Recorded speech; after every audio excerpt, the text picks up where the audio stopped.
M. Pallam Raju to deliver the much-awaited Foundation Day lecture by sharing his wisdom. Good evening, ladies and gentlemen, and dear students. Good evening, sir. I think at the outset I would like to thank the Institute and Dr. Swami Parthasarathy, the faculty and the students for giving me this privilege, for giving this Foundation Day lecture. I'm indeed honored to be here. I'm also honored to be able to share this the dais with one of the most distinguished scientists of India, Dr. Avinash Chandra. And I'm sure that you've all enjoyed the very informative and stimulating lecture on how the DRDO functions and what a tedious journey it's been to achieve this kind of success. You know, it happened to be my son's birthday that day, so I was very enthusiastic about the success and I went home. And I wanted to get him a cake shaped in the, shaped like the Agni missile. But, he had a different perspective. He was very enthused by that his favorite football team, won a match the previous day. So he wanted his cake in the shape of a football. I mean, so much for the differences in the perspectives. I know that you have a very exciting musical program coming on later in the evening, and I'm sure that you can tolerate a little bit of cacophony in the interim. I will make it as short as possible, but I know that you have high tolerance levels. Anyway, once again I would like to thank the Institute, the Sri Sharada Institute of Indian Management Research, New Delhi, an institution under the divine patronage of Sri Jagadguru Shankaracharya of Sringeri, and run by the Ramakrishna Vivekananda International Foundation, a philanthropic body dedicated to human excellence through Indian wisdom, service to mankind, and universal spirituality. As I can see, this institute is different from the other management institutions in the country. The award of Institute of Excellence with a Difference by the World Economic Forum Davos is a testimony to this. Your endeavor to instill values among students and provide value-based education is definitely praiseworthy. And I think one of the noticeable features of today's evening's program was, along with the performance of the students, I was very happy to see that not only the faculty gets rewarded, but also the staff. And I think that's a very genuine gesture. And it goes a long way. Can you see me at the back? Can you all come forward? Because I don't want you falling asleep while I speak. I wanted to talk a little bit on the challenges facing the country today. As you all know that we are going through a very positive transformation as a nation. And I think there are challenges, the transformational challenges, the economic challenges, the security challenges, and the societal challenges. And I think it is important that we build the right kind of leadership and the value system amongst all of us if we have to propel the nation forward. Like Dr. Avinash Chandra so rightly said, it has to be within, the fire has to be within. It's not only for our individual successes, but also for the collective success as a nation. And this collective success definitely cannot be like the Andhra associations that he referred to. We have to feel for it collectively and work for it collectively.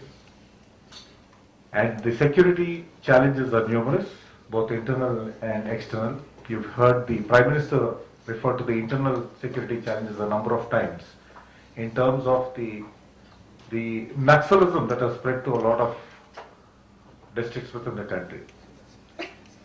I will not delve into the reasons of the internal security challenges, but nevertheless it is a problem that's happening in a number of districts, and it overlaps the districts where the developmental indices have been low, where the literacy levels are low, where we have the densest of forests and probably the highest concentration of resources, mineral wealth. So all this is a very potent combination, and I think along with the way we deal with the population of the area, I think exploiting the resources, not over-exploiting, but exploiting those resources for the optimum growth of the country is one of the challenges that we face. Apart from the law and order problems that we've been facing in those regions. If you look at the external challenges, we live in a very challenging neighborhood. India aspires to be at the high table of, and right now we are a non-permanent member of the United Nations Security Council, and we hope to be a permanent member of the Security Council. But aspirations also have their challenges, and aspirations do come with responsibilities. The world community today looks at India as a positive force that has to play a meaningful role in resolving regional conflicts or playing a meaningful role of deterrence to avoid conflict. If you look at our economic challenges, ever since our liberalization, I think we've been having a healthy growth of pace. The country has generated a lot of wealth. We've seen how our cities have grown. We've had more resources at our disposal for infrastructure development and also for our social programs. But how long can this be sustained, and how is this to be sustained? A very interesting thing, we had a presentation by the Nordic ambassadors, which is the 3 Scandinavian countries, Finland and Iceland. All these are the Nordic countries. There was a presentation recently in Hyderabad at the Indian School of Business. And during the presentation, it was a lot of things about, the innovation that happens there, the resources that they have at their disposal. But what was noticeable is that the entire Nordic countries have a population of 25 million, while India has a population of 1200 million. And their GDP is $1.7 trillion, which is equal to the GDP of India.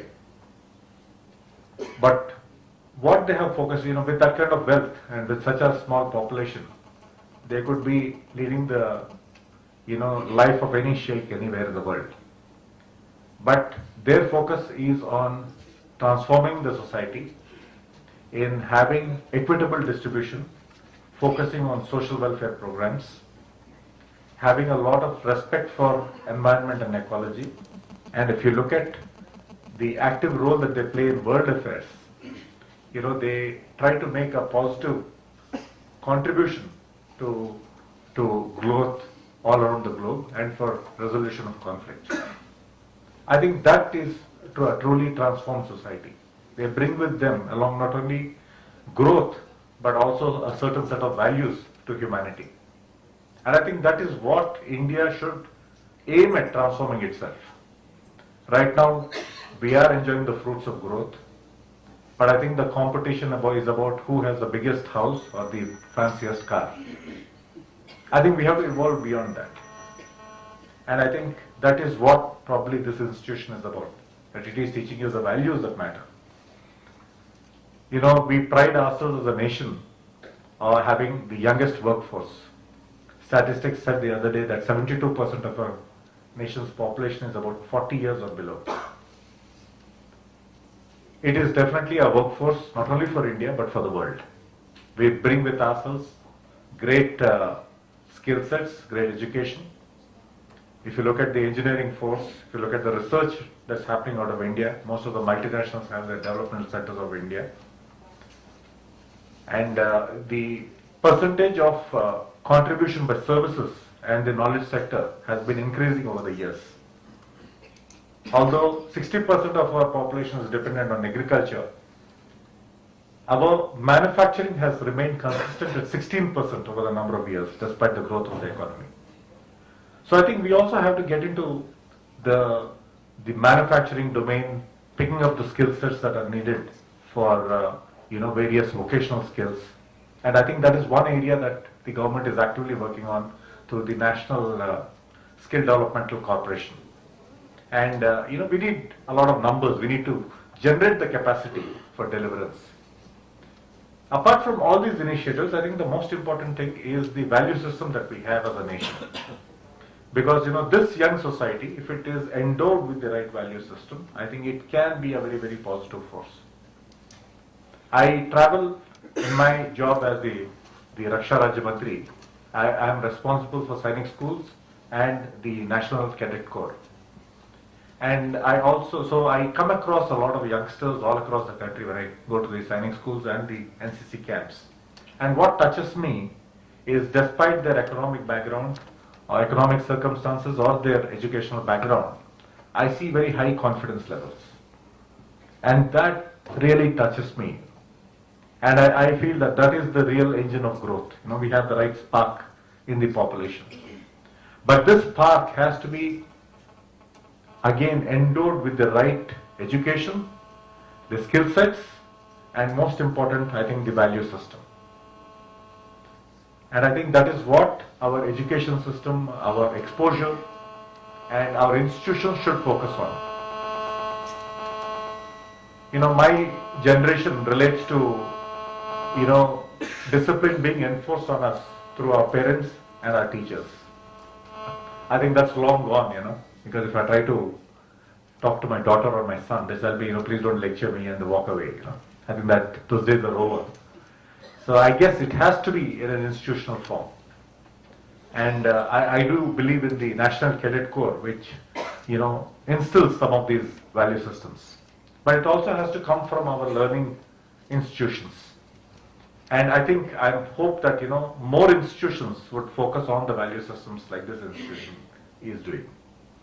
In the National Cadet Corps, we've, you know, in the NCC camps, we've instilled a module for, you know, teaching these value systems. And I hope that that can be replicated in larger numbers, you know, all across the schools and colleges. Because I think that is the thing that will set us apart as a nation. I'm sure that most of you are aware that, you know, in the corruption index, you know, I think we are probably high on the list, you know, in the community of nations. Nothing to be proud about. And I think we have to work at that. And it is not something that can be wished away. And I think that transformation has to come from within. It has to come from our leaders, it has to come from our officers, it has to come from our population. We can be proud that we are a very vibrant democracy, where, you know, the elections are fought the keenest at the lowest levels. But I'm sure you all know that, you know, there are influential factors that are working in elections today, whether it is liquor or money or, you know, brute force. I think we have to evolve beyond that, become a very genuine democracy, you know, where people vote on their free will and vote without influences. And I think that would be the day where India truly makes that transition to a true democracy. I think democracy is our strength because, you know, it is the articulation of the will of the people, the pace at which people want to grow, where they want to take the nation, how they would like to see the systems work. If you look at the way our cities are today, they are crowded, they are getting increasingly crowded. But I think this is where we have to step in and see how we can contribute the quality of life, not only in cities but elsewhere. We have ambitious rural developmental programs, but we are failing to deliver. Not because it's only corruption, but I think we have not created the capacity to deliver. So it is important for us to build the capacity to deliver. And that has to be done by your generation. Because I think this generation, because, you know, as we go forward, there are going to be more and more people looking for opportunities. And if those opportunities are not created fast enough, there's bound to be a lot of disillusionment and a lot of negative energy that will face us. So I think it is important for us to focus on the quality of life that we can give to our citizens and to ourselves. And like the famous Indian chief who said, the Red Indian chief who said that the earth that we live in today is not what has been given to us by our forefathers, but what we have borrowed from our children. So I think it is our responsibility to make sure that the earth that we give it, that we surrender back to our children, is something that is of a much greater value. So dear students, I once again thank you all for the opportunity. I would have liked to speak a little longer, but unfortunately I have another commitment at 8. So once again, I would like to thank the institution, the teachers, and Dr. Swami Patsadi for this opportunity. I have a lot of respect for the Chhattisgarh governor who insisted that I should go. And I think he was a true soldier, a good officer, and a patriot.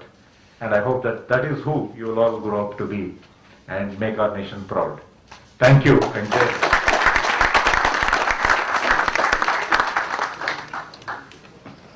Thank you, sir.